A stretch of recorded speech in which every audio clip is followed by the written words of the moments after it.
Okay, another one. Do men lie about their intentions when they approach you or want to be with you? Yeah. I think it depends on the type of man you're dealing with. If you're dealing with a child who's still basically immature, he's gonna come at you with I'm looking for a relationship when he basically is looking for ass.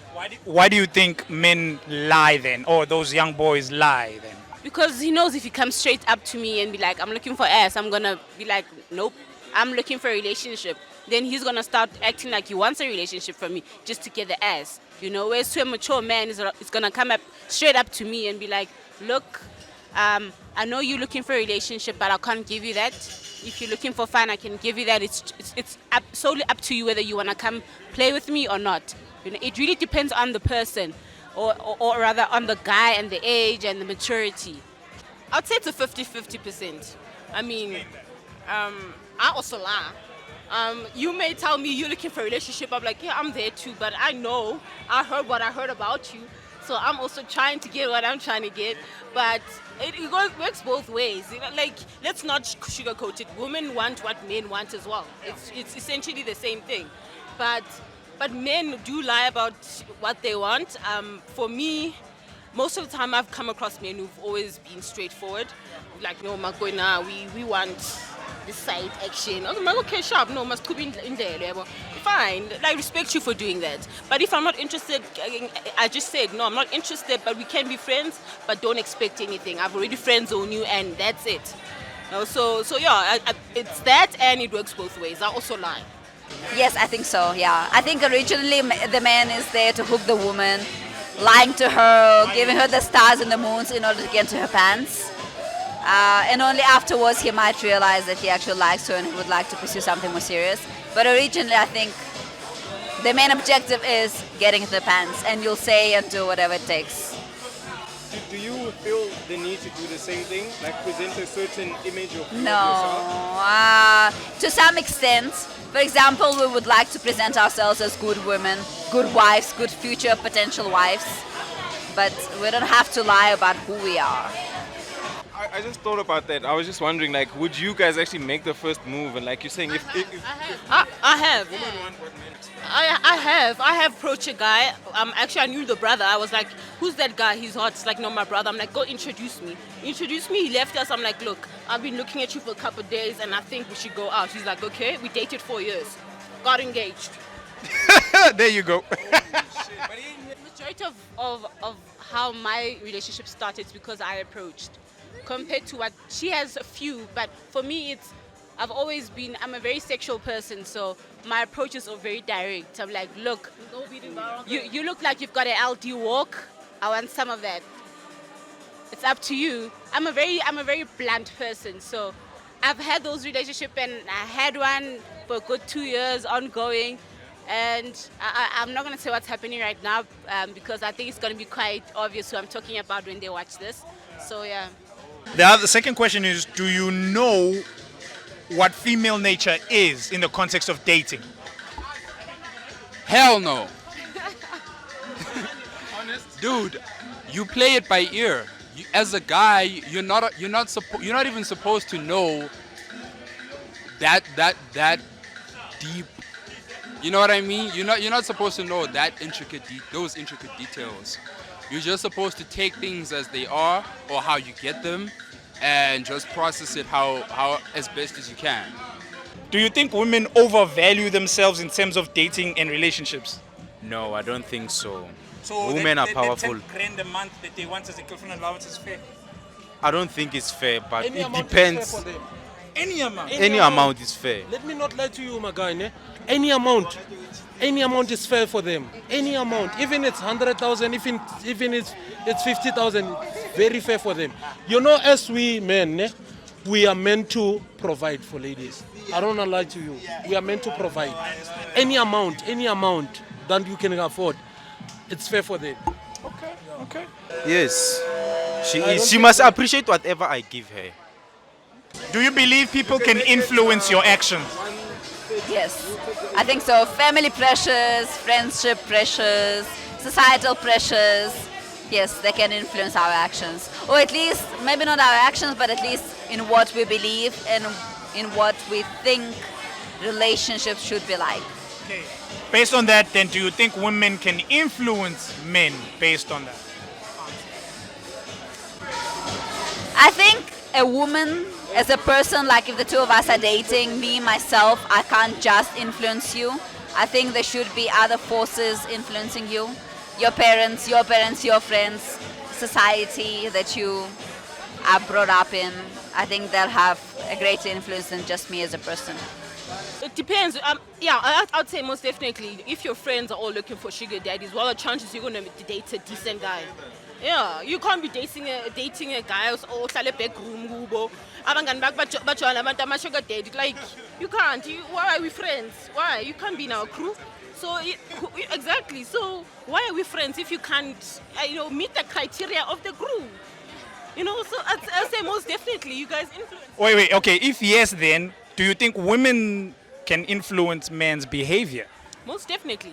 I mean, look at how men behave when they're in a relationship as opposed to when they're not. The moment he's in a relationship and he sees a future with this woman, he starts distancing himself from his friends. He's more with her than his friends. And you'll see certain negative people in his group of friends start slipping away because this chick sees right through them. And she's been on some, I don't like that guy, he's bad for you, please don't be friends with him. So most definitely, we influence men and men influence us. People influence, or rather we influence each other. Like for me, I'm a gym person and I'm a weightlifter.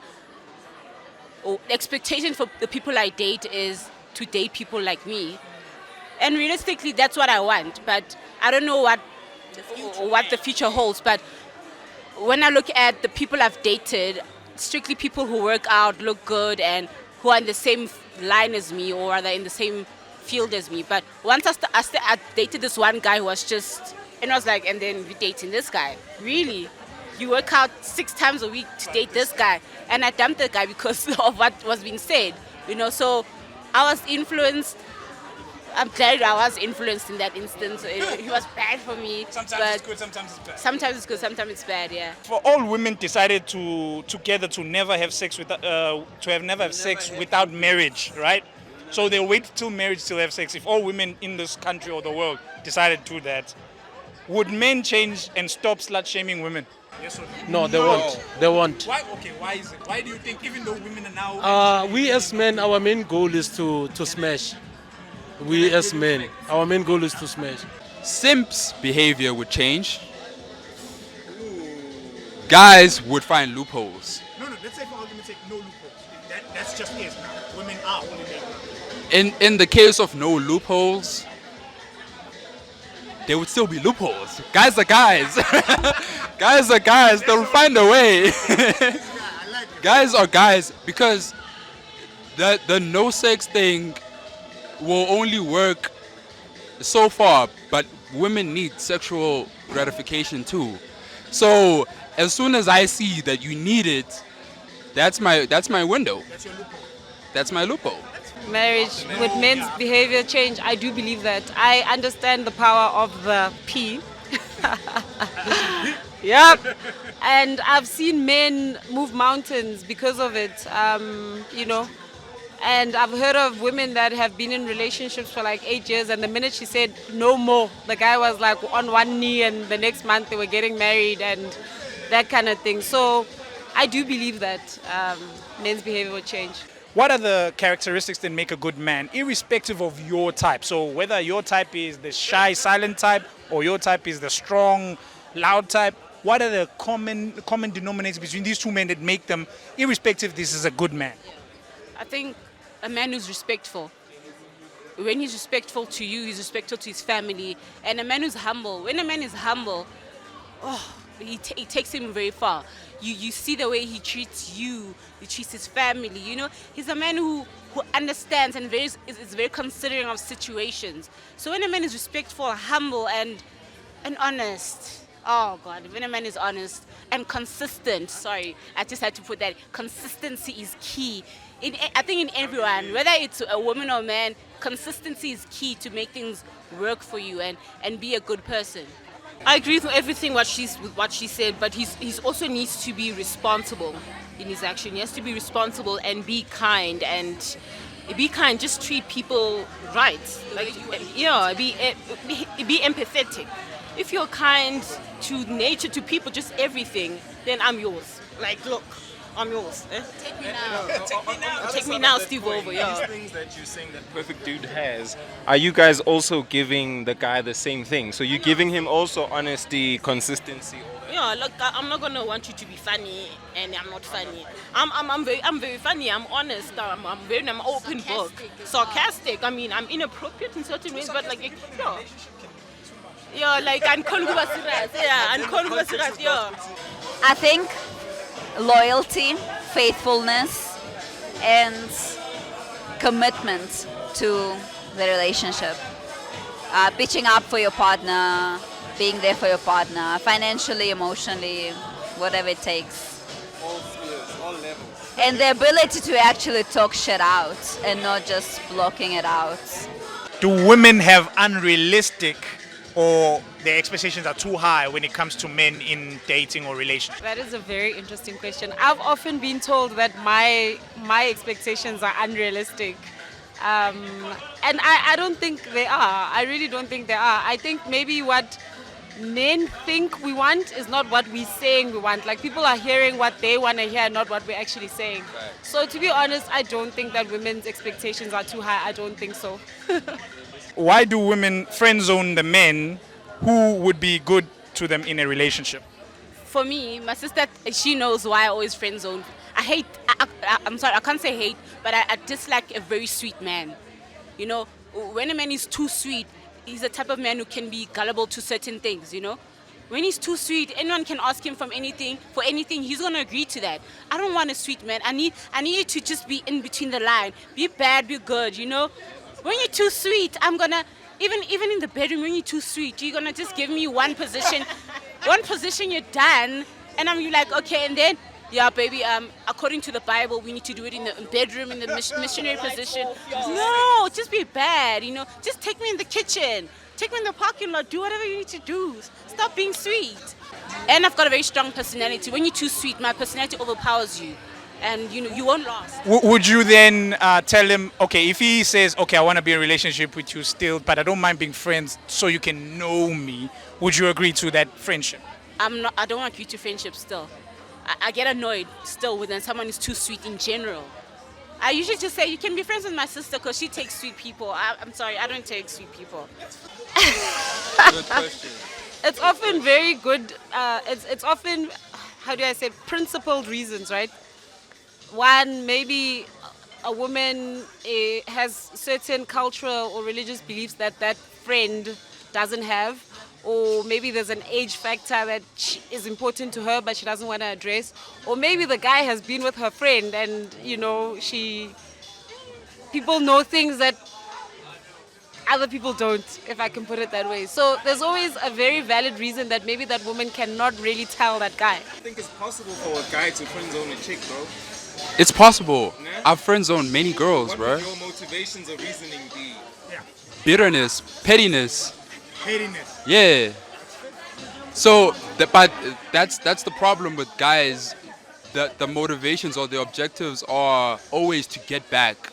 Even if, let's say, the person that I'm friend zoning is not necessarily the person that did me dirty, but there's always that like thing of, oh man, I gotta get even. You feel me? But like she said, and what I've come to realize is, there's just things behind the scenes that guys will never know. Because unlike guys, women have just conversations that we're not clued in on. You feel me? Okay, so another question. Why do women friend zone men who would be good to them in a relationship? Past traumas, childhood traumas. You know, the whole women of going for the bad boys. They find those bad boys in their fathers. You know, the whole Freudian theory of we want to date our parents. We want to date our fathers. So if our father was a bad boy, we want that in our male. And not because we seek it out, because we know it's bad for us, but that's what seems familiar. So that's what we settle for. That's what we kind of subconsciously look for in a man. But like, with that opinion having been formed, do you think like it means that the cycle is just going to repeat itself? Absolutely, unless we go for... Or do you feel like it's meant for you to break out of that and actually get something different? But I think the only way to break out of it is to become self-aware, and you realize that the only reason why you're going for those men is because of... Yes, absolutely. And you go for therapy, you talk to people, you become accountable and aware of your actions. And I think that's the only way of break out of the cycle. If you are not questioning of why you're acting a certain way, then you will continue and perpetuate. Yeah. The other question then is, do you think women listen to men to respond, or do they listen to actually learn from what the man is saying? Yeah, I think that's a good question. I know that often, and I think I myself have been guilty of this in the past, before maturity and growth and finding myself as a woman.